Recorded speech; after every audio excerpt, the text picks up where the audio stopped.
Hello बच्चों, क्या हालचाल। आई होप कि आप बढ़िया होंगे। तो मैं जब कर रहा हूँ खूबसूरत सा लेक्चर, और ये बहुत ही छोटा लेक्चर होने वाला है, छोटा वीडियो होने वाला है। और एक बात मेरे दिमाग में आई, या बहुत सारे क्वेश्चंस लोग मुझसे पूछे कि आखिर में ऐसा क्यों होता है। यानी कि ये बायोलॉजी बायोलॉजी से टॉपिक होने वाला है ना। ये हम लोग का कौन सा टॉपिक होगा? बायोलॉजी से। तो बायोलॉजी से टॉपिक होने वाला है। तो हम लोग आज ये सीखेंगे कि यानी जैसे लड़कियों में है ना, या महिलाओं में, तो किसी किसी में दाढ़ी मूछ आ जाते हैं, ठीक है ना। किसी में क्या होते हैं? दाढ़ी मूछ आ जाते हैं। तो यही प्रश्न यानी कि कोई पूछा था, तो मैं सोचा कि इस पर क्या कर दूं, मैं वीडियो बना दूं। हुआ क्या, जैसे कि हम लोग के शरीर में ना, यानी कि ग्रंथियां होती है, ठीक है। ग्रंथियां होती है। अब इसमें क्या होगा कि जैसे कुछ ग्रंथियां क्या होती है ना, कि हार्मोन स्रावित करती है। यानी कि जैसे ग्रंथियां क्या करती है? हार्मोन स्रावित करती हैं। कुछ वाय स्रावी ग्रंथियां, कुछ क्या होती है? अंतःस्रावी ग्रंथियां होती है। वाय स्रावी ग्रंथियां में जैसे मान लो कि पसीना वाला, यानी कि स्वेद ग्रंथि, तेलीय ग्रंथि ना, ये सब क्या है? वाय स्रावी है। यानी जैसे मान लीजिए कि पसीना जो निकालेगा उसको स्वेद ग्रंथि, जो तेल निकालेगा उसको तेलीय ग्रंथि, यानी कि ये सब वाय है। यानी हम लोग ग्रंथियों को बांट दिए, यानी कि ग्रंथि को कितने हिस्सों में बांट दिए भाई? ग्रंथियों को दो हिस्से में। एक हो गया वाय, यानी कि वाय स्रावी, और दूसरा क्या है? अंत। दूसरा क्या है? अंत। तो भाई वाय स्रावी ग्रंथि में हुआ क्या कि जैसे मान लेते हैं कि स्वेद ग्रंथि हो गया, स्वेद ग्रंथि, तैलीय ग्रंथि हो गया ना, ये सब चीजें हो गई। और अंतःस्रावी ग्रंथियों में क्या है कि इसमें लगभग 9 ग्रंथि आते हैं। इसमें लगभग कितने ग्रंथि आते हैं? 9 ग्रंथि आते हैं, जो अंतःस्रावी होते हैं। और एक ऐसा आता है जो मिश्रित होता है। यानी क्या होता है? मिश्रित होता है। यानी कहने का मतलब कि ये वाय हो गया, ये अंत हो गया, और एक होता है मिश्रित। कौन होता है? मिश्रित होता है। और मिश्रित होने के कारण, जैसे एग्जाम्पल हम लेते हैं अग्नाशय। क्या होता है? अग्नाशय। अग्नाशय आता है। अग्नाशय ग्रंथि जो है ना, अग्नाशय, तो ये दोनों में आता है। यानी कि अंताशय में, अंत में भी और वाय में भी, तीन दोनों में आता है। तो 9 ग्रंथियां, जैसे बहुत सारी ग्रंथियां है। जैसे मान लीजिए कि पीयूष ग्रंथि है, और उसके बाद पैराथायराइड है, थायराइड ग्रंथि है, पीनियल काय है। ये बहुत सारी चीजें हैं ना। यानी अधिवृक्क ग्रंथि है। तो कहने का मतलब ये है, जैसे मान लो कि वृषण भी है ना, तो उससे भी हार्मोन्स निकलते रहते हैं। अंडाशय ग्रंथि है, तो उससे भी हार्मोन्स निकलते रहते हैं, ठीक है। तो वृषण तो पुरुषों में होता है, और जो अंडाशय वो महिलाओं में होता है। तो वही चीज आज देखने वाला है कि जो अंतः ग्रंथि में, अंतःस्रावी ग्रंथि में एक ग्रंथि का नाम होता है अधिवृक्क ग्रंथि। यानी ये किडनी के ऊपर जस्ट होता है। यानी किडनी किडनी के पास में कर सकते हैं, या किडनी से जस्ट ऊपर कर सकते हैं, ठीक है ना। यानी दोनों साइड में होता है। इसको कहते हैं इंग्लिश में एड्रिनल ग्लैंड, और उसको हिंदी में क्या कह सकते हैं? अधिवृक्क ग्रंथि, ठीक है। इसको मैं मिटा दूं, इसको मैं मिटा देता हूं। यानी कहने का मतलब कि इसको बोलते हैं हम लोग क्या चीज? एड्रिनल ग्लैंड, यानी कि अधिवृक्क ग्रंथि। और इसे हम लोग क्या कहते हैं? ध्यान दीजिएगा, ठीक है ना। यानी इस एड्रिनल ग्लैंड क्या होता है भाई? तो ये आपका है वृक्क। वृक्क मतलब किडनी। ये क्या है? वृक्क है ना। यानी कि ये भी और ये भी, यानी कि दो वृक्क होते हैं, यानी किडनी होते हैं। किडनी भी आप लिख सकते हैं, किडनी। इसको इंग्लिश में भी लोग किडनी लिखते हैं, तो कोई दिक्कत है नहीं। अब इसमें कह रहा है ना कि इसको हम लोग, जो एड्रिनल ग्लैंड है ना, इसको हम लोग कहते हैं आपातकालीन ग्रंथि।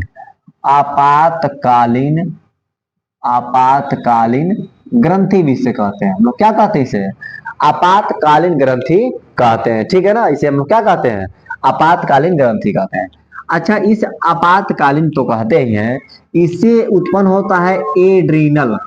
कौन सा हार्मोन उत्पन्न होता है? एड्रीनल हार्मोन उत्पन्न होता है, ठीक है ना। एड्रीनल हार्मोन उत्पन्न होता है। और इस एड्रीनल हार्मोन को हम लोग कहते क्या है कि जैसे अब ये क्या होगा कि रक्तचाप को, ये क्या करेगा? रक्तचाप को नियंत्रित करेगा। रक्तचाप को नियंत्रण करेगा। बस 1 मिनट देख लें कि वीडियो सही आ रहा है कि नहीं आ रहा है, ठीक है ना। यानी कि ये रक्तचाप को नियंत्रित करेगा, ध्यान दीजिएगा। अब सुनिए, जैसे कि ये हो गया ना, रक्तचाप को क्या करेगा? नियंत्रित करेगा। और दूसरी बात इसमें ये है खास, कि इसे लड़ो उड़ो हार्मोन भी कहते हैं। वाह! लड़ो उड़ो हार्मोन, लड़ो उड़ो हार्मोन ना। या इसी को हम लोग कहते हैं क्या चीज? कि do or die hormone. Do or die hormone, इसे हम लोग क्या कहते हैं?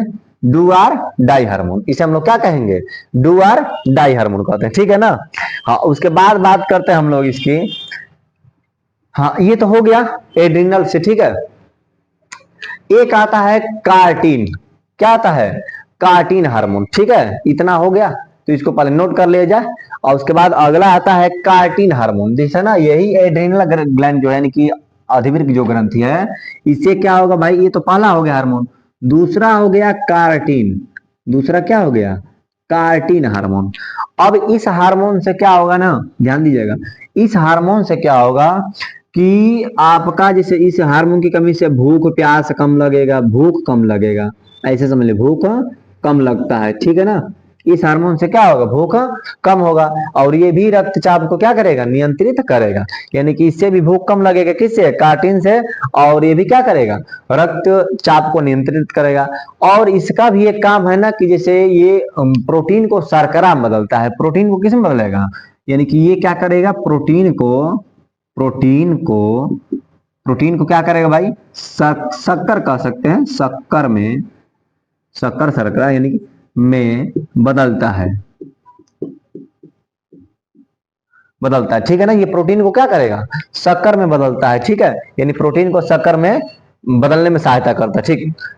तो हम लोग क्या देखें, आपातकालीन इसे ग्रंथि कहते हैं, ठीक है। और इसके हार्मोन को एड्रिनल हार्मोन कहते हैं, एड्रिनल हार्मोन भी है, ये हार्मोन है, एड्रिनल हार्मोन है। इसको ये क्या करता है कि रक्तचाप को नियंत्रित करता है, इसे लड़ो उड़ो हार्मोन भी कहते हैं, अथवा डू आर डाई हार्मोन भी कहते हैं, ठीक है। चलो भाई, अब होगा क्या कि अगर कार्टिन निकल रहा है इससे, यानी कि इससे कार्टिन भी निकलता है, तो हम लोग क्या कहते हैं, इसे, इससे भूख कम लगता है अगर कार्टिन हार्मोन की कमी होती है तो।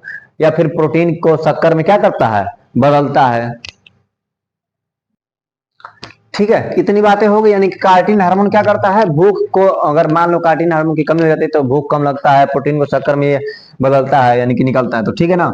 अब अगला आता है जैसे, अच्छा इसको एक और नाम देते हैं हम लोग, ठीक है ना, रक्षक हार्मोन, इसको क्या कहते हैं, रक्षक हार्मोन भी कहते हैं, रक्षक हार्मोन, ठीक है ना, रक्षक हार्मोन, ठीक है। अब सुनो, अब एक अगला आता है, इसको कार्टिसोन भी कहते हैं, क्या कहते हैं, कार्टिसोन, कार्टिसोन ना, कार्टिसोन हार्मोन भी कहते हैं। एक अगला आता है सबसे इंपॉर्टेंट, इसी के बारे में आज हम वीडियो बना रहे हैं, कार्टिको, कार्टिको स्टीरॉन। एक अगला हार्मोन निकालेगा ही अधिवृक्क, क्या करता है भाई, अगला एक हार्मोन निकालता है, ये तो पहला हो गया, दूसरा हो गया और ये तीसरा हो गया ना। कार्टिकोस्टेरोन जो हार्मोन है ना, इसकी अगर मान लीजिए कि इसी की वजह से, ठीक है, इसी की वजह से होगा क्या कि जैसे महिलाओं में ना, यानी कि दाढ़ी मूछ निकलने लगते हैं, और जो पुरुष होते हैं, पुरुष का स्तन क्या होने लगता है, यानी विकसित होने लगता है। हालांकि पुरुष का स्तन तो यानी कि आवश्यकता से अधिक यानी विकसित होने लगता है, किससे, तो कार्टिकोस्टेरोन हार्मोन से। और इसी की वजह से यानी कि महिलाओं में भी क्या होता है, तो यानी कि आप समझ लीजिए, यही जो चित्र है आपका वृक्क यानी किडनी का है, और किडनी के जस्ट ऊपर क्या है, तो अधिवृक्क है, यानी कि इसको कहते हैं एड्रिनल ग्लैंड। और यानी कह रहा है ना कि एड्रिनल ग्लैंड से 3 हार्मोन निकलेंगे, एक क्या होगा कि एड्रिनल हार्मोन निकलेगा, उसका नाम ही है, और कार्टिन या कार्टिसोन हार्मोन निकलेगा, और तीसरा क्या, कार्टिकोस्टेरॉन है। इसी की वजह से यानी कि महिलाओं में क्या होता है, दाढ़ी मूछ निकलने लगते हैं, और यानी कि पुरुषों में क्या होते हैं, स्तन निकल आते हैं, यानी इसी कमी के कारण, यानी कि इसकी जो कमी होगी ना, कमी होगी, तो जो स्त्री होगी ना, स्त्रियों में क्या होगा कि दाढ़ी मूछ निकलने लगेगा। और जो पुरुष होंगे ना, जो पुरुष होंगे तो उनके स्तन क्या होने लगेंगे, स्तन विकास करने लगेंगे, ठीक है ना। उनके जो स्तन होंगे वो क्या होने लगे, उभरने लगेंगे, विकास करने लगेंगे। तो याद रखिए कार्टिकोस्टेरॉन, कार्टिकोस्टेरॉन, ठीक है। अब एक अगला आता है चौथा, रेनिन हार्मोन, क्या आता है, रेनिन हार्मोन, ये भी निकालता है, ध्यान दीजिएगा, यानी कि जो अधिवृक्क ग्रंथि है ना, ये रेनिन हार्मोन भी निकालता है। और ये हार्मोन क्या करता है कि ये भी रक्तचाप को क्या करेगा, यानी रक्तचाप को नियंत्रित करेगा, ये भी रक्तचाप को क्या करेगा भाई, नियंत्रित करे। तो हालांकि आज मेरा जो टॉपिक था बहुत बड़ा था नहीं, बस ये रीजन था कि भाई क्यों निकलते हैं। तो याद रखिएगा कि अधिवृक्क ग्रंथि से एक कार्टिकोस्टेरोन हार्मोन निकलता है। अगर इसकी कमी होती है तो पुरुषों में स्तन विकास होने लगता है और स्त्रियों में क्या होती है, दाढ़ी मूछ आ जाती है। तब तक हम लोग मिलते हैं, यानी जैसे छोटे नेक्स्ट वीडियो में मिलते हैं, वो भी बायोलॉजी का पार्ट लेकर। धन्यवाद।